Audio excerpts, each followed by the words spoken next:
There it is. Welcome back to the Pursuit of Progress podcast. I'm Ben Adams with my co host, Adam Lang. And today we're going to talk about the 35 lessons we'd give to our 20-year-old selves on how to build wealth, grow our careers, and step into who we're called to be.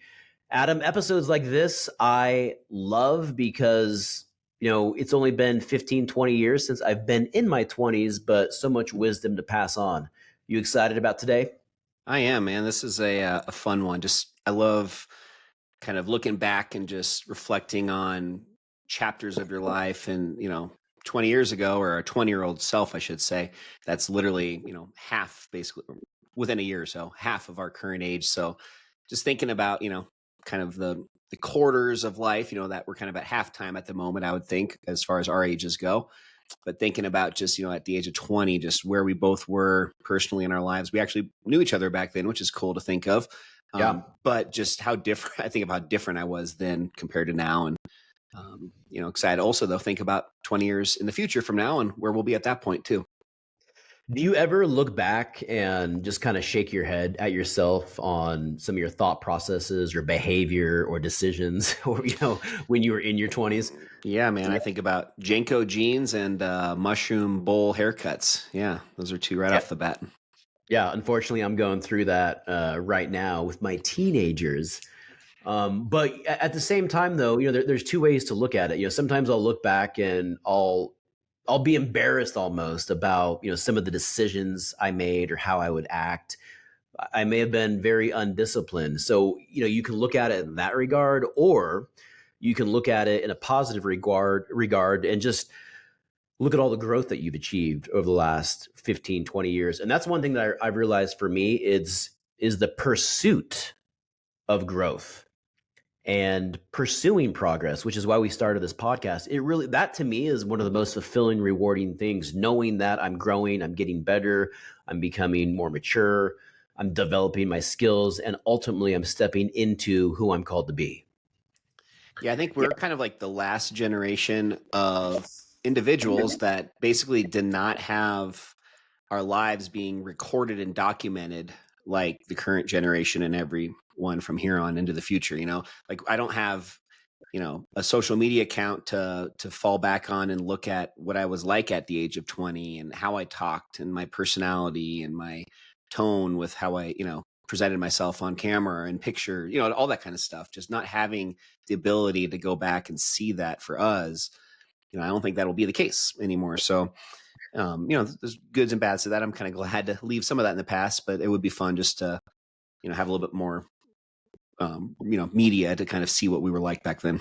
Yeah. Do you ever get those Facebook updates where it says, on this day 15 years ago, you made this comment? There's been a couple times where I'll go back and like look at the Horrible. comment and like, oh my gosh. There's Horrible. other times though where like somebody replies to like one of my photos or something. It's like 15 years old, and I'll go in and like reply to it because I never did, and it's like 15 years later. Like, oh, that's a great. Let's catch up. I'd love to get together for that cup of coffee. It's only 15 years later. I kind of remember seeing that on your Facebook recently. It's funny. Well, we got a lot to cover, guys. Let's just kind of jump into this. Again, 35 lessons. What our plan was on this episode is to kind of rapid fire these at you. So, just some of these you guys might relate to, you might, get some connection to, others you might not, but just to kind of get everybody's minds thinking about just different lessons, different, concepts, topics, just things that we wish we could instill again to our 20-year-old self. So, in no particular order, starting right off from the top with number one, Ben, just talk to me a little bit about this one. Is focusing on performance-based work. I believe the lie coming out of college that you want to get good grades, go graduate from school so you can go get a job. And I believed in that until I got laid off from Wells Fargo, despite being the top producing, best customer service representative at my job. And I realized at that point, it really was just about the bottom line for them. My results actually didn't matter to them because I wasn't in a performance based role. And after I understood that, I realized that I can control my money and my time by focusing on performance based work. It's funny though, if you're on everyone looks at the salary as like the safe thing. The reality though is that if you're on a salary, when it comes time for laying people off or right sizing, that's like the salaried employees are always the first to go. especially the high salaried individuals. Yeah. So, yeah, I think the only other thing I'd like to add on this one is just with the generation going into the workforce now at the age of 20 and what to expect in the next, few years to come with all of this stuff with AI, just not Yeah. only performance-based work, but also performance-based work that still requires some level of human element. And, we're going to be surprised at what true capabilities AI has with how much it can replace. But there's certain things that still are just never going to be, or I shouldn't say never, but much more unlikely to in the immediate future be replaced. Trades type skills, plumbing, electricians, just all sorts of stuff that's still available out there. But just having that in the back of your mind too. I've thought about what I do, and I bet what I do at some point, probably 20 years out, 30 years out, it's possible it could get eliminated. Who knows? Yeah. Real estate too. That's a great point. Number 2, mastering emotional control. Talk to us about mastering emotional control and why that's so important. Yeah, just understanding that, a lot of people at least react emotionally to, things that cost them their money as well as relationships. Just really understanding that bad decisions mostly come from these temporary emotions that if you really just take a step back, take a breath, and then respond or then act on whatever it is that you're faced with, you're much more likely to make a sound financial decision. Just understanding emotions. And at the age of 20, for a lot of people, I think myself included, I'm still going through a lot of changes at that point in your life, going into college and emotions. So, don't expect yourself to be, or somebody that you're looking at the age of, 20 or early 20s to be imperfect with this one. I think this is something that really comes with time and age. Yeah, the reality is that most people do not control their emotions well. And when you don't control your emotions, what you're really doing is allowing your emotions to control you. And you're allowing your outside environment to control you. The only thing that you can truly control is your thoughts, your behaviors, how you respond, how you show up. And if you're letting go, of control of your emotions, you have no hope. And so I, as a 20-year-old, was someone who was very emotionally out of control at times. I remember there was this one time that I couldn't find my passport and I wasn't going anywhere. I just, I misplaced it. And dude, I just got so worked up and overreacted and was huffing and puffing and making a big fuss and yelling. Ugh. Temper tantrum. It was a 20-year-old temper tantrum, yeah. And now I get to deal with teenage tantrums, which I didn't even know were a thing until this last year. Well, with that one being said, let's talk about number 3. Happiness is fleeting. Focus on fulfillment. Understanding that just chasing happiness leads to emptiness from a standpoint that what's more important is focusing on progress, purpose, and having the discipline to do so. Instead of, thinking of that happiness, really think about this instead. What gives your life meaning? That's where true satisfaction is found. And in my opinion, that's when you truly become happy and fulfilled. Exactly. And that's why I have that on here, is because I always hear so many people talking about happiness and wanting to be happy. And you shouldn't try or want to be happy. You should focus on fulfillment, because when you're focusing on fulfillment, you're developing new skills, you're growing, you're giving back, you're helping others. And when you do all of those positive things, not only will you be fulfilled, more than likely you will also be happy too. So number 4, if you want to change, you have to actually want to change. You actually have to change. Ben, talk through this one quickly. Yeah, this is one that I'm talking to my kids a lot about right now. Teenagers can sometimes make poor decisions, and I was also in this boat when I was a teenager, and even as a 20-year-old, probably as a 30-year-old. But you can't just talk about wanting to change; you have to actually change. And so, with my son right now, he's recently made some poor decisions, and I'm like, we got to make some changes. He's like, well, I'm not changing the way I dress.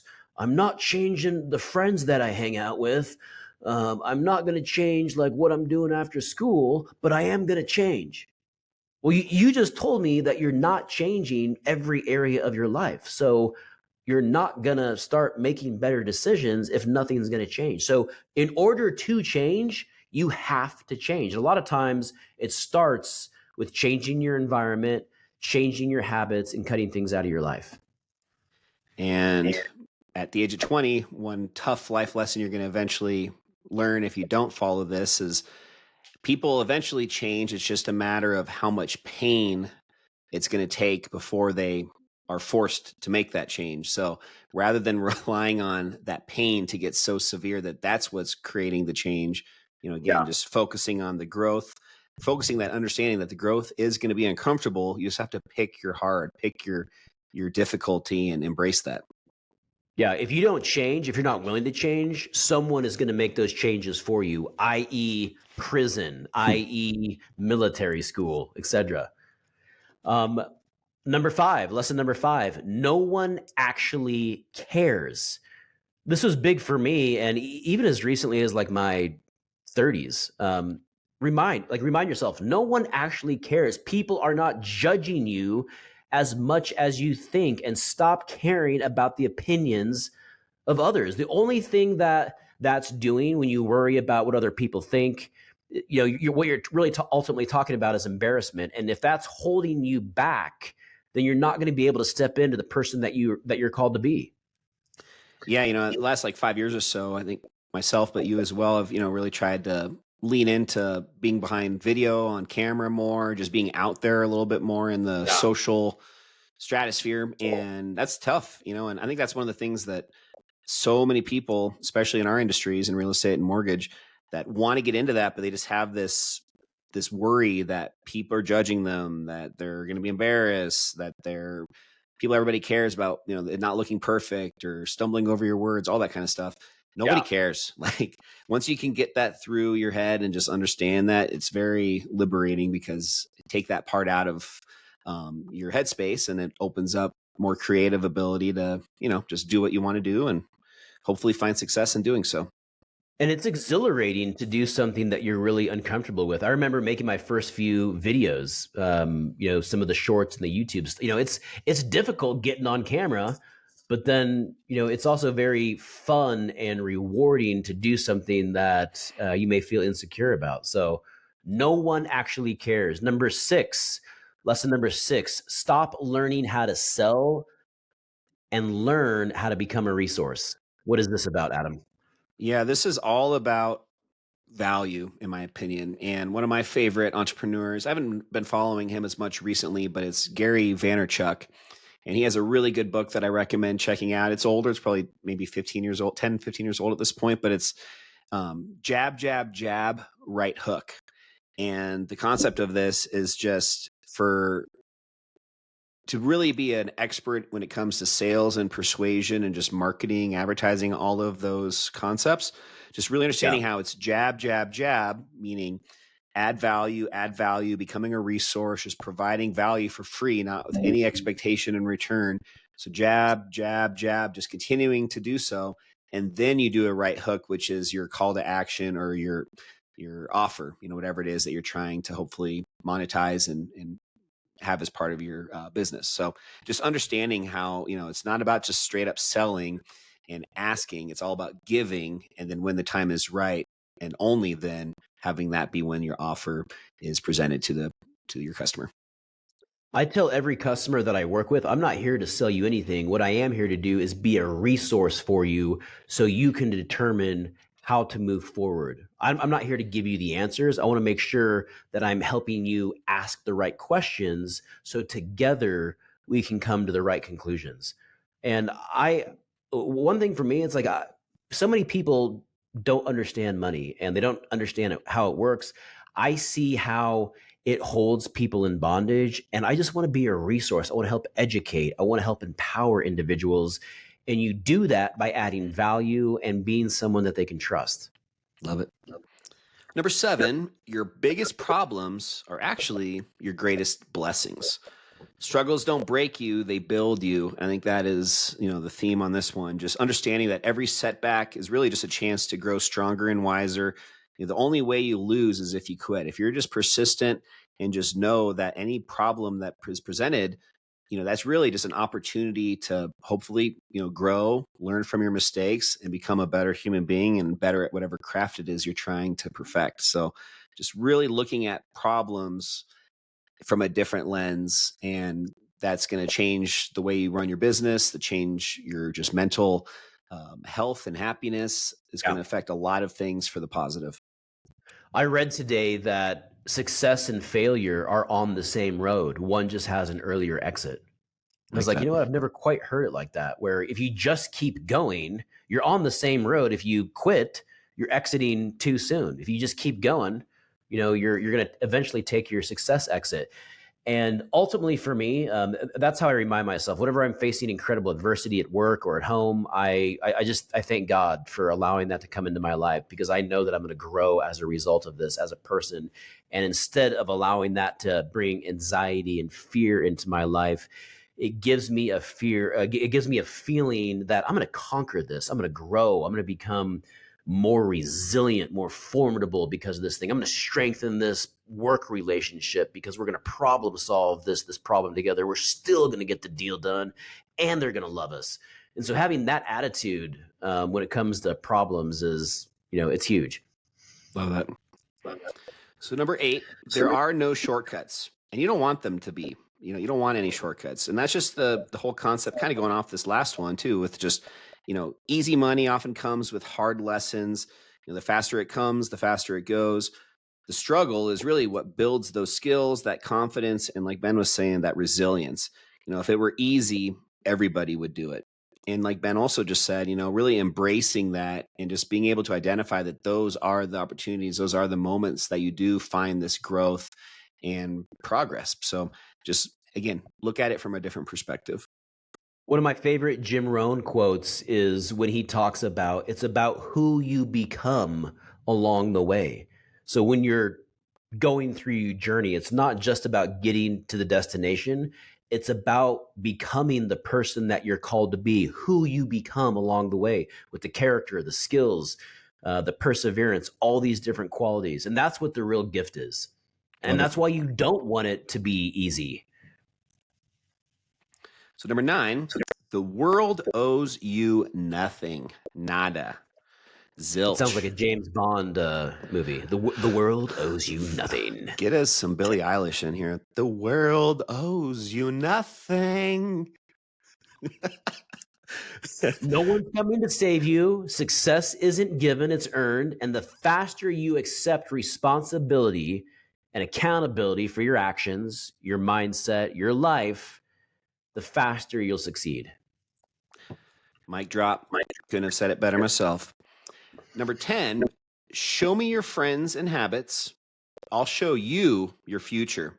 I love this one. We talk about this one a lot, and it's for a good reason. It's because it's very, very true. Just understanding that your environment shapes your outcomes.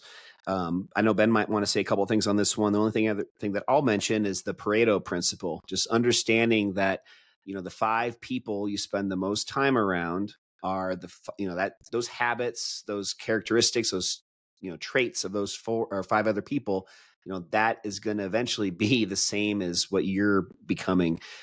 They did a crazy study a long time ago where they took all these different groups of friends, took the 5 people in each of these friend groups, took every single one of their net worths and divided it by 5. And basically it was incredibly close to everybody else within each circle. So just understanding that, pick and choose your circle, your mentors, just the people that you're spending your time with. Hopefully, strive to always be improving that circle. Don't have to get rid of those friends, but just being able to, finding ways you can provide value to others. So hopefully they will, bring them into your circle and they'll add value to yours as well.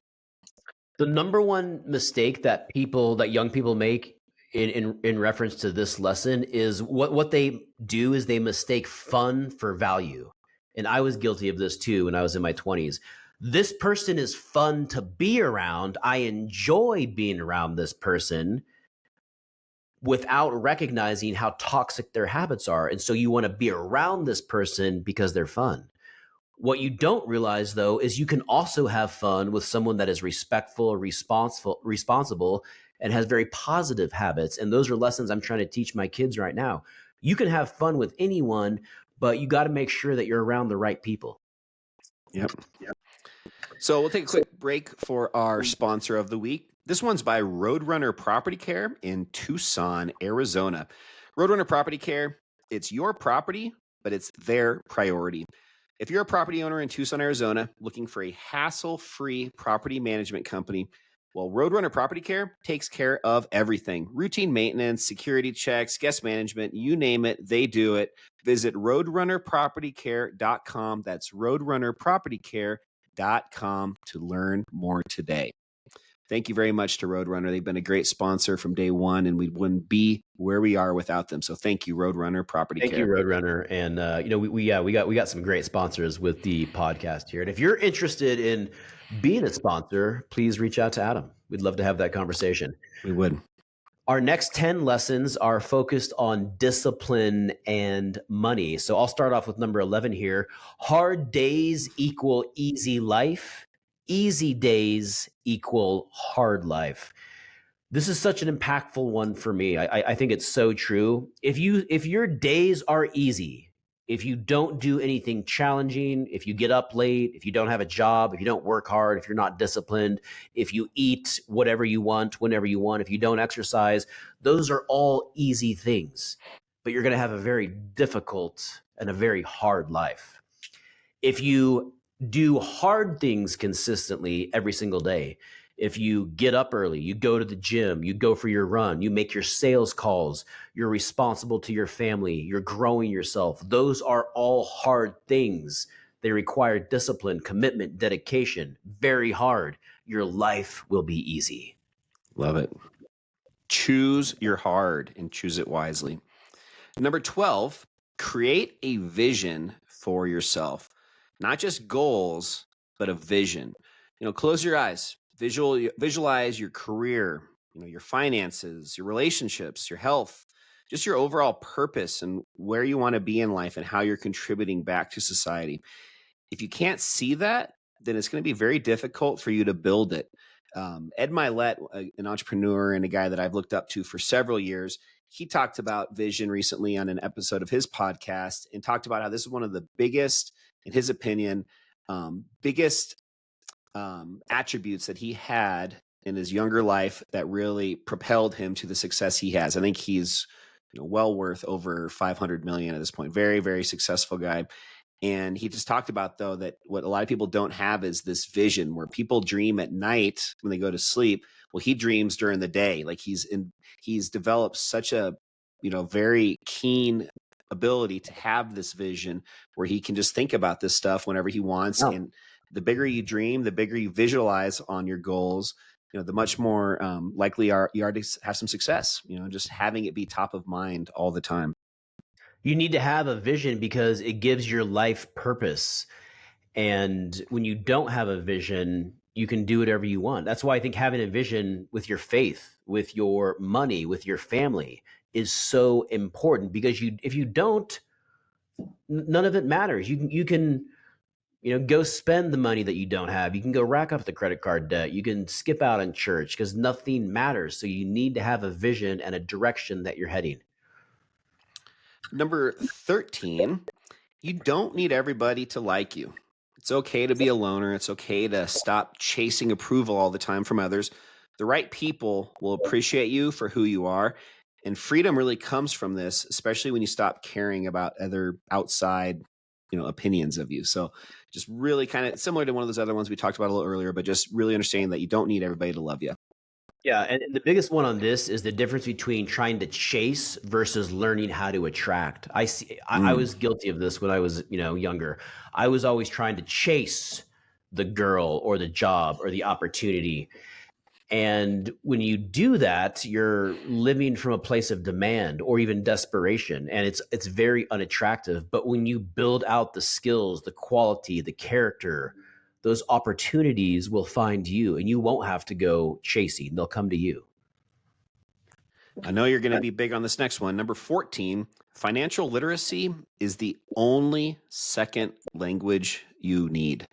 So talk to us a little bit about this. It's the new ESL, the new second language that needs to be taught in schools, but is not. That's right. And guess what? My son had his first class today at his new school, his first class, personal finance. Nice. That's all I needed to know. And I was like, we're doing that. We're doing personal finance.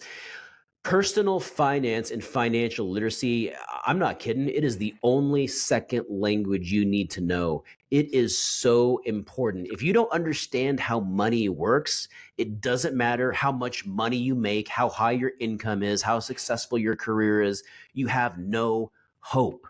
You have to understand that money is a game. There are rules of money. If they're followed, if the rules of money are followed, you will win. And is it If true they're that not, you will lose. and is it true if it don't make dollars, it don't make sense? Or is that just a rap verse? Yeah, you can't you can't step over dollars to pick up cents, and it doesn't make sense to not pick up dollars. I recently saw, total unrelated here, but I recently saw that the President Trump put a halt on making any more pennies because the 1 cent penny apparently costs 3 cents to make. So talking about financial literacy in our government, let's think about that one for a little bit here. I mean, when you think about some of that stuff, like honestly, we're spending 3 cents to make something that has the value of one. Does that make sense? No, I mean, it doesn't. It doesn't. And these are, and I know, the reason that this is difficult for some people to talk about is because it's political. If you took away the political part of it and you said, would it make sense to make something for 3 cents that has a value of 1 cent? No. Did you see the Social Security statistics that came out today? I saw a few things about there was somebody that was like over 300 years old still collecting it. There's like 10 million people in the United States that are over the ages of 150 that are still receiving Social Security. Wow. And this is like, I know, again, it's a political thing and people love to bitch. But dude, like this is the government waste that I am talking about and so many other people are talking about. This isn't a political thing for me. Like that's why these audits have to be done. I just think it's crazy that all of this has happened and it hasn't even been a month. Like just the fact, just proving the point that it doesn't take that much effort to even just like get a grasp on some of this stuff. Yet this has been going on for decades and no improvement whatsoever. It just, I don't know, it's kind of embarrassing in my opinion, just to see how quickly all this stuff gets identified and, how this should not have taken this long to even get to the point that it is today. I know. And that's why, I shared a Ray Dalio post today on social, and that's why countries eventually collapse is because of reasons like this. They become so inefficient with managing their resources. Ultimately, their debt gets out of control, and it spirals so big that it causes collapse, economic collapse. We'll jump to number 15. American consumption is a disease. Guys, please listen to this one. Okay, I'm going to give you a couple different stats. 74% of Americans are either overweight or obese. In 1950, the year 1950, less than 1% of the adult American population had diabetes too. In 2025, 50% of the adult population is diabetic or pre-diabetic. At the same time, 79% of Americans live paycheck to paycheck or have less than a $2,000 emergency fund saved. And it is because of American consumption with diet, with wanting the best, the newest, the nicest, with money, overspending. American consumption is a disease. All I gotta say, that fires me up, dude.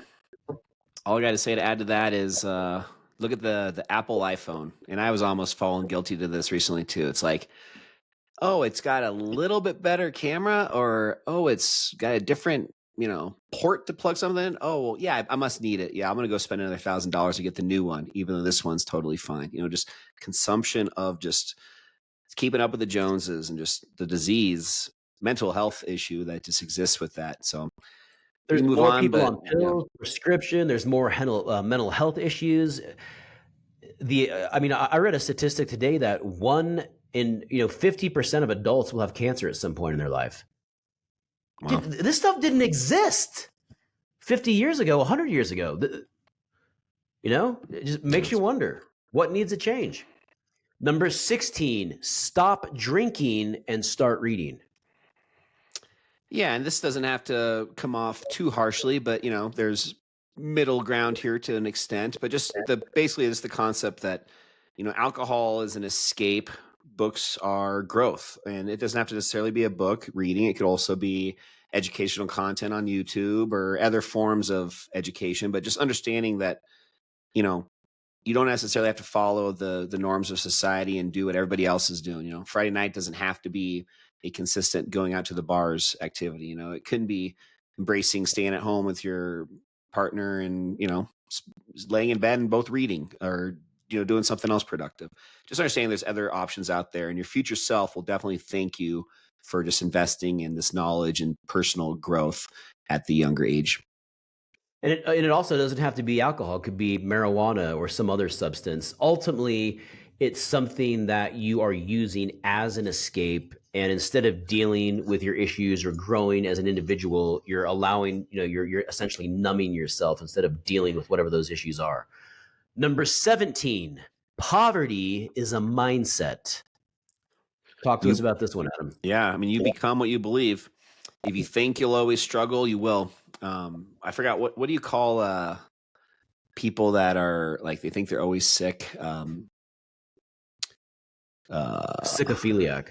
Yeah, something like that.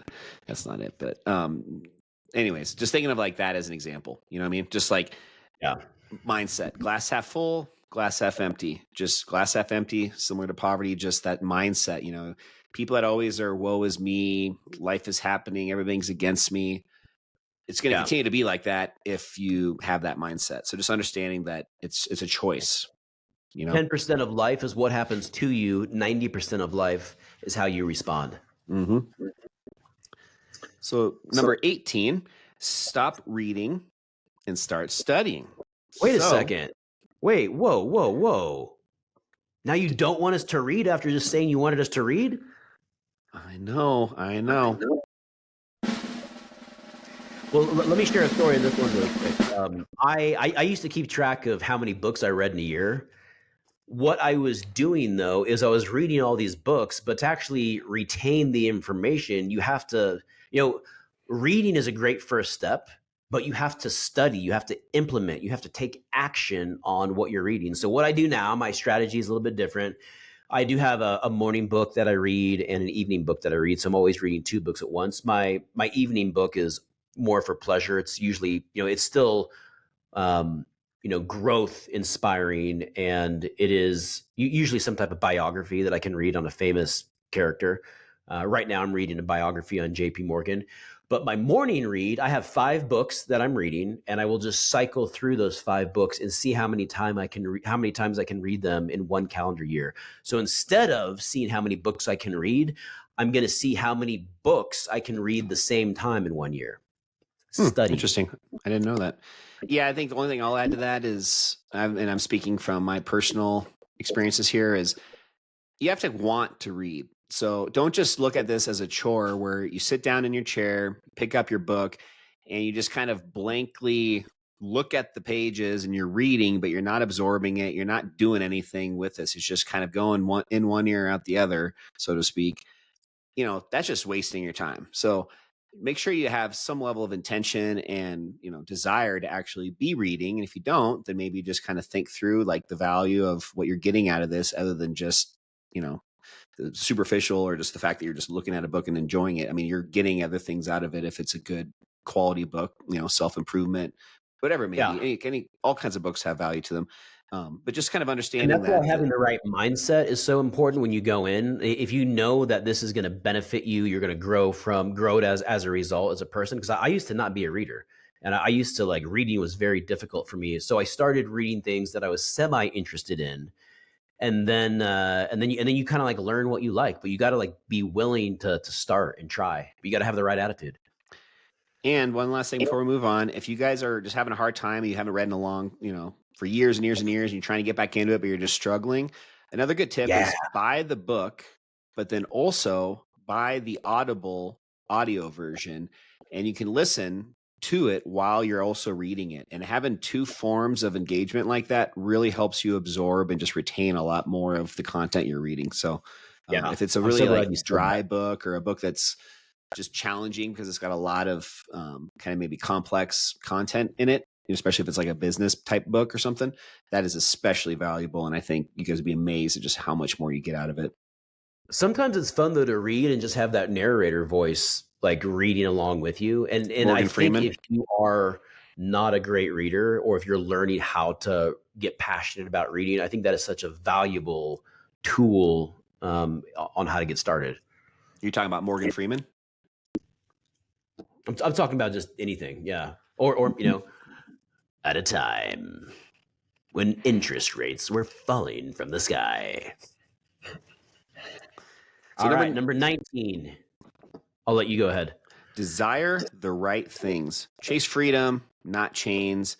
Avoid traps like debt, instant gratification, and just some of these mindless consumption.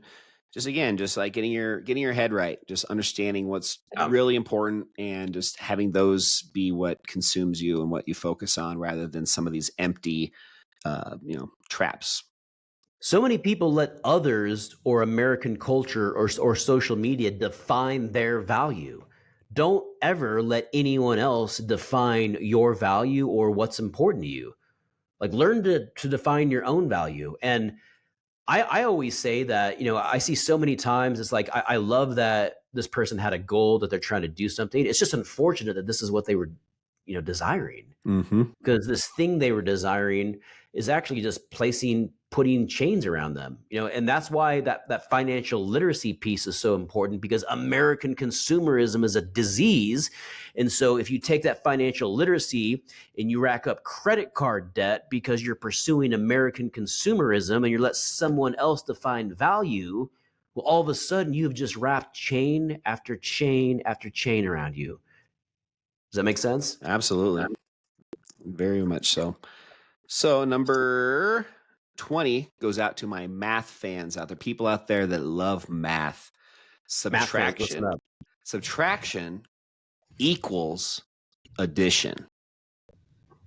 I'll say that Or is it again. addition by subtraction? Subtraction equals addition. What could that Okay. possibly I mean? think because I think for math fans out there, go ahead and call into the show or message us. I think you can move over, because if you move over the subtraction, or if you move over the addition, like you have to make it negative. So I don't know. We'll have to get some Yeah. input from our math folks. What do you mean by that though? What are you trying to say? If you cut toxic people and just bad habits, you create this extra open space for growth. So by subtracting, you're actually adding less Yeah. distractions, more success. Have you ever had to cut people out of your life? I have, yeah. And And when you've done that, are you making like a proclamation to them saying, I'm cutting you out of my life for these reasons, or you just, kind of not reinvesting in the relationship? the latter of those two. I'm pretty non-confrontational, so I haven't gone up to any people in the past and blatantly subtracted them. But I Yeah. have, just through intention and lack of response, just limited response, kind of had them naturally just kind of dissipate from life. But I think this is a simple concept, but I think very, very true. So again, guys, subtraction equals addition. I also think it's one that people have a really difficult time with. They get stuck in their patterns of behavior and their patterns of people, and they struggle with that. All right, last section here. The final 15 are for long-term thinking and personal power. Lesson number 21: consistency is greater than intensity. And this is one that I know I had a challenging time with. I would always focus on results and intensity. I'd get real motivated when I was in my 20s. Maybe I'd go to the gym like really hard for a week in a row, or get really serious about running for like a week and a half or 2 weeks, or, wanting to, read or start this new skill. No, it's consistency that beats intensity. So showing up every day, even if in short bursts, building out those small daily habits, doing them consistently will lead to massive long-term success. A really big book that influenced me was Atomic Habits by James Clear. And this is one of his primary messages in the book. You have to learn to be consistent before you can go really, really intense. This is also the strategy that I've used with my daughter in her training program. Before she even got into high school, she ran a mile a day for a full year. Running a mile a day is really not that big of a deal. And, it's going to take anywhere from 7 to 10 minutes. What is a big deal, though, is doing that 365 days in a row. Once you've done that, well, can you go run a mile and a half? Can you run 2 miles? Well, now she's up to running, nearly 7 miles a day, and she's doing it every single day because she's built out that consistency muscle. Love that. Yeah, the only thing I'll add to that too is another book that I think is equally relevant here is a very, very difficult book to read. Actually, it's very long. If you guys are looking for a challenge, it's called The Tortoise and the Hare. And the tortoise is consistency, and the hare is intensity. You know the outcome. That's all I need to say. So the next one, 22, prioritize peace. So a peaceful mind obviously makes much better decisions, set boundaries, eliminate unnecessary stress, and truly see how much of an impact that has on your mental well-being. You've got to get around the right people. And if you're not around, have you ever been around that person that just sucks your energy and just will come in, they'll walk into the room, they'll suck the life out of you, and then they'll just spit you out. And the whole time you're just sitting there. Shaking, scared. I've been around a couple of people. I've been married to someone like that. And it is exhausting. But, making the wrong decisions too. When you don't make the right decisions that align with your long-term goals and values, I look at the decisions that I make. Is this going to add peace to my life, or is it going to add chaos? And once you learn to understand what peace really is, your life will never be the same. Like, I really value peace now. My 20s, I did not give two shits about that. 100% agree, man. Peace is everything. Well, let's rapid fire through a few of these just to keep everybody moving forward. So number 23, forgive and let go. Resentment is one of these things that can really hold you back. Forgiveness is all about freeing yourself, not just excusing others, but treating yourself with enough respect to free yourself and forgive yourself. Number 24, dare to dream big. Your dreams should be so big that they scare you. If your dreams don't scare you, if they don't get you uncomfortable, they're not big enough. One thing that I see with young people today, they don't know how to dream. I'll ask, like, what are your dreams? What are your goals? What do you want to accomplish? A lot of times I can't even get anyone to articulate what they want. Number 25, another big one, take care of your body. Health equals wealth. This hit home after I turned 40. When you turn 40, like you talked about, you're kind of at halftime, and you just start thinking about what you're putting into your body, how you're living your life. Is this, how is this impacting my health? I'm much more intentional with my health. I'm getting my blood work checked every year, getting my physical done, getting my blood pressure checked routinely. Health is wealth. Yeah, some of the people that I look up to the most, just in different industries and just mentors, that type of people, just the one consistent thing that almost all of them have today that a lot of wealthy people and successful people 20 years ago didn't have is just that how healthy and prioritizing health so many of them today have. And you think about, like, I think my dad's company, that kind of generation before us, and people that were kind of at the top of the totem pole successfully, with wealth or just, financially, they were also oftentimes the guys that were working 18 hours a day, overweight, not eating healthy, not exercising, not sleeping well. So it's definitely more It's of a crazy how priority much now. that's changed. Where when I think of really successful people on social media and all the influencers that I follow, like the ones that are, I mean, everyone is in good shape. And now, even guys like in my local Colorado market that I really look up to, like most of them are in tip top shape. I'm reading this JP Morgan biography that I mentioned about a minute ago. And did you know that, back in the 1800s, being out of shape, being overweight, being obese was a social status almost to just, flaunt your wealth. You would, and, the Gluttony. doctors, JP Morgan smoked, I think it was like 20 cigars a day. And his doctor actually gave him orders: spend as little time on your feet as possible. In no instance should you ever hurry. Wow. Like not Okay. even like ever even like walk fast. Wow. So number 26, the secret to mornings is actually the night before. A disciplined PG evening. version here that you're giving us. You're giving us the PG version. Correct. Correct. Depends how good you want to sleep that night. So if you have certain techniques to sleep like a baby, go for it. But just really understanding that a disciplined evening creates a much more productive morning. One just quick tip I'll share that I learned recently is at the end of your workday each day, not at the very end, but ideally maybe like an hour and a half ahead of time. So if you're clocking out at 5, maybe like 3:30 ish, have what's called an after action report, which is basically just a short, 2 to 4 questions of just like how did the day go, what did you get accomplished, but then also, what's the highest priority to tackle tomorrow. So by having Yeah. that kind of identified the night before, kind of going into this, productive evening equals, productive next day, just having a little bit of intention behind your end of day to just make it so in the morning, you don't have to think about it. You don't have to, consider what's the most important. You already know what to do so you can hit the ground running and just start the day on a productive note. Yeah, and a lot of times, if you don't know how to do all of that, what I'm doing right now is I started using a journal, and I've never journaled before. But what's great about this is it has everything that you just mentioned already outlined. What are you thankful for today?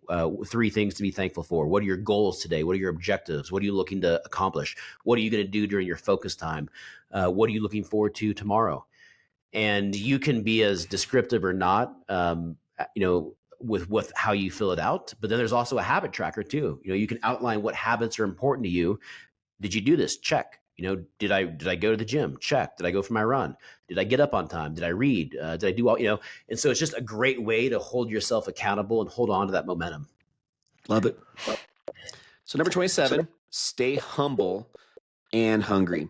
Success is temporary. Just keep pushing, just understanding that with every win, there's always going to be that little bit of time to celebrate, but then it's time to get back to what's really fulfilling in life, which is more achievement, more progress, more success, and whatever it is that you're working towards. So again, success is temporary. Keep pushing forward. When you get to the top of the mountain of that goal that you're trying to reach, or that destination that you're trying to get to, what's at the top of the mountain? More mountains. Ain't no mountain high enough. You never, that's right. Ain't no mountain high enough. That's right. So kind of following up that one, attract success, don't chase it. So this is number 28. Attract success, don't chase it. Become the type of person that opportunities and relationships seek out. So kind of what Ben talked about earlier, like providing as much value as you can, giving to others, which is going to eventually pay off because it's going to be attracting that success rather than you needing to go out and chase it. By providing value to others, they're going to, seek you out and build relationships with you. And when you give value, you're not expecting anything in return. I will help people financial plan. I'll give them financial advice. I'll share personal stories of what I'm doing or not. I just want to be able to be a resource and help. You do, and I do that wholeheartedly. And sometimes we'll have these conversations just outside of whatever I am, getting paid to help them with. But it's very rewarding and fulfilling for me. And I really am helping someone. But what are they going to do? They're going to turn around and tell their friends about me. They're going to recommend me to their friends and family. I will get more by giving more, but getting more can't be the focus. It has to be a genuine focus on giving. Yep. Take instant gratification out of your vocabulary and just understand that with time, it'll pay off. So the Yep, next that's one, right. number 29, fill your own cup first. So you can't pour into others if you're running on empty. Or another example I like to always think about is on the airplane. You have to put your own oxygen mask on first before assisting the person next to you. Just having Yeah. some level of self-love and just, respecting yourself enough to give yourself that time that it needs to, just enjoy life, whether it be going to the gym and having an hour detached from your phone and your computer or whatever it may be. For everybody, it's different, but just understanding that you need to find ways that you can be consistently on a daily basis filling your own cup. And that's why personal growth and self-care are so important, because it sounds, when you're working on yourself, someone else might interpret that as being selfish. But one of the biggest things that you can give to others is being the best version of you possible. And when you become more mature, when you become more giving, when you become more thoughtful, when you develop when you're a better communicator, when you can anticipate, when you can give without expecting anything back, you develop and you flourish into this incredible person. Everyone that you're around, every life you touch will be positively impacted. Amen, brother. I like that. That's right. Number 30, blaze your own trail and document it. Stop following, start leading. Not much else to say on this one. Ben, you have anything to add to that?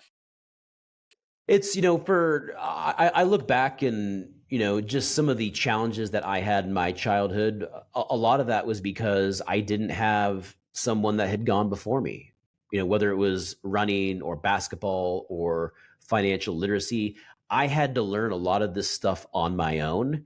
And I'm so thankful that I did. But now that I have understood this stuff, I have a responsibility to share that with others in younger generation. And if someone can buy into what I'm teaching, they can accelerate their progress so much. They can be where I'm at when I'm 40 at 25 or 20. I was just about to say the exact same thing. Yeah, just the speed of that is tenfold. So number 31, your new life will cost you your old one. Let go of the past to step into your future. Yeah, this is a tough one for a lot of us. We want bigger things, we want better things for ourselves, but we have our current life and our old life. We're holding on to that so tight, and we don't want to let go of this relationship or this habit, even though we know that it's bad, and we don't want to go to bed on time. Okay, if you don't want to change, nothing's going to change. If you don't want to let go of your old life, you're never going to be able to step into your new life. Yep. Number 32, I love this one. Think in decades, not days. So, short-term thinking, that's what keeps you small. Long-term thinking and planning this out, being patient, that's really what inspires at least for myself, just gives me this, fresh sense of excitement, just knowing that there's bigger opportunities in the long picture, in the long-term thinking. I forgot what that quote is. It's like most people underestimate what they can do in a year and overestimate what they can do. I'm saying that backwards. Most people can, you say it, Ben. Did I say that? Most people overestimate what they can do in a year, and they underestimate what they can do in 10 years. Thank you. So most people, they set goals that are too big in 1 year, but they don't set goals that are big enough for 10 years. Absolutely.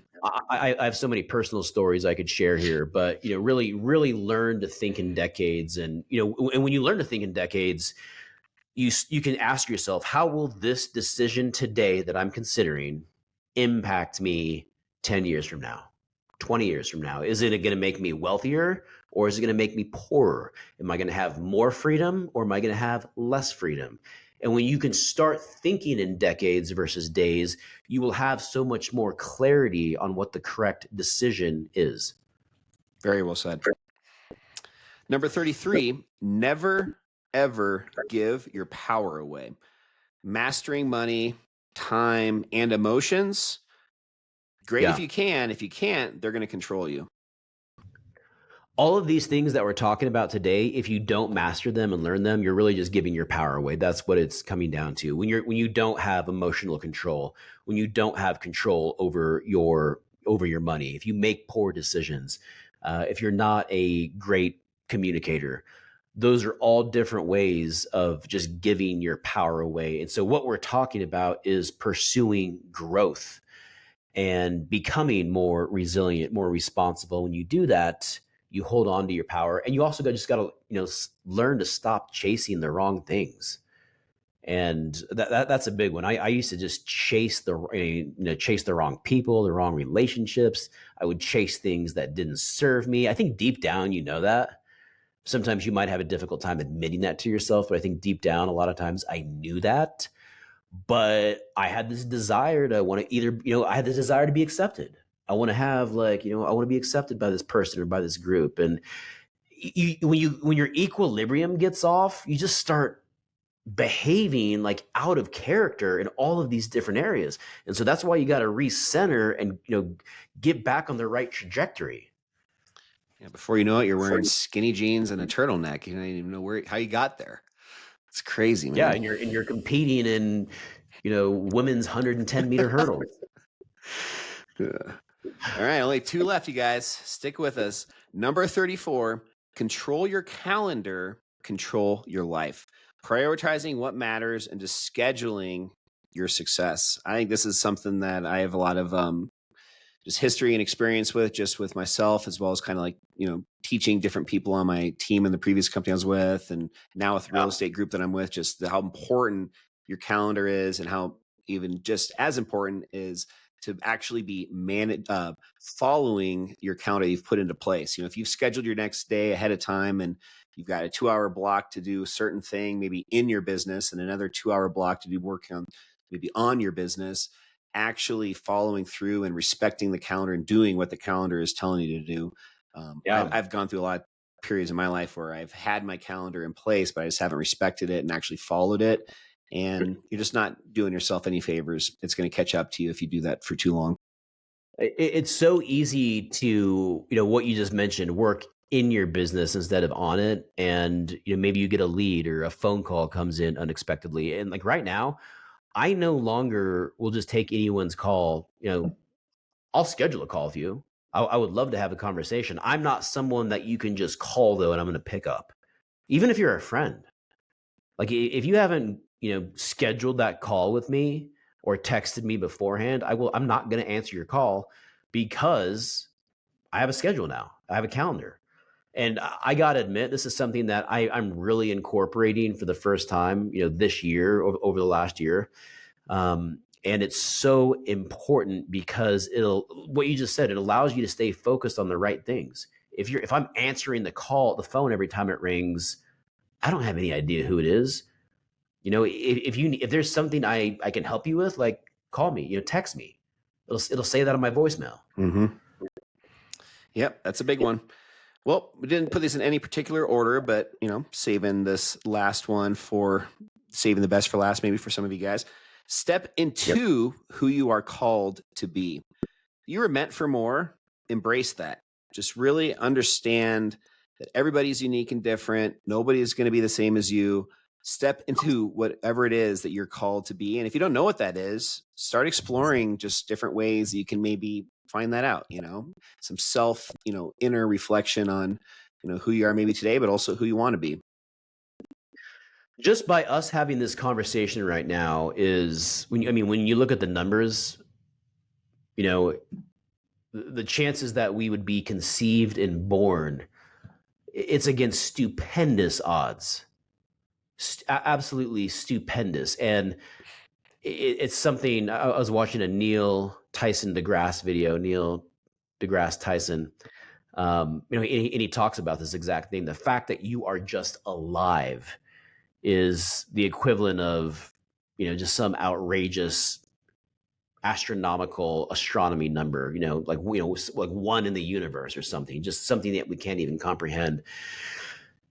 And so live from that perspective to start. You'll have a whole new purpose and gratitude and thankfulness. And you aren't here to do small things, to do average things. I believe all of us are here to do, like, we all have an incredible calling. Every single person on this planet is here to do exceptional, amazing things. But so few of us believe that.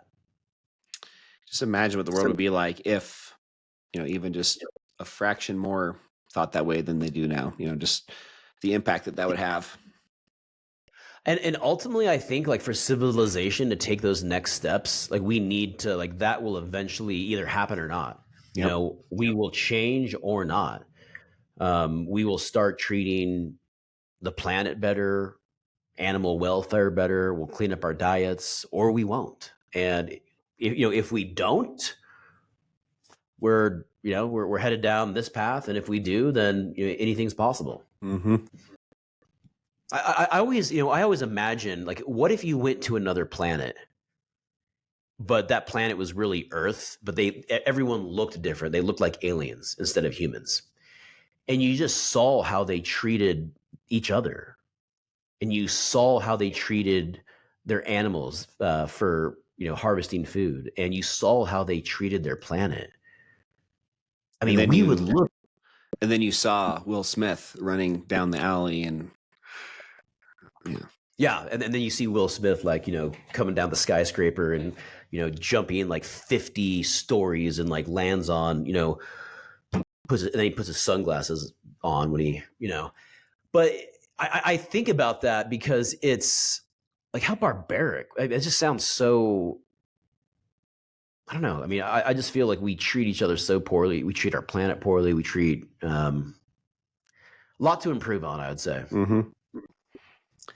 Yeah, guys. Well, that was a lot to cover today. I think we definitely, though, went a little longer on this one just because we are both very passionate about a lot of these today. So, at 35, there's definitely plenty others that we also could have shared with our 20-year-old selves. But I think these were a really good, well-rounded group of lessons that I think would really benefit anybody in their 20s to hear from us or from anybody else. So if you guys have any of these that you want to maybe share with a 20-year-old that is maybe in a position that some of this could help, please share that with them.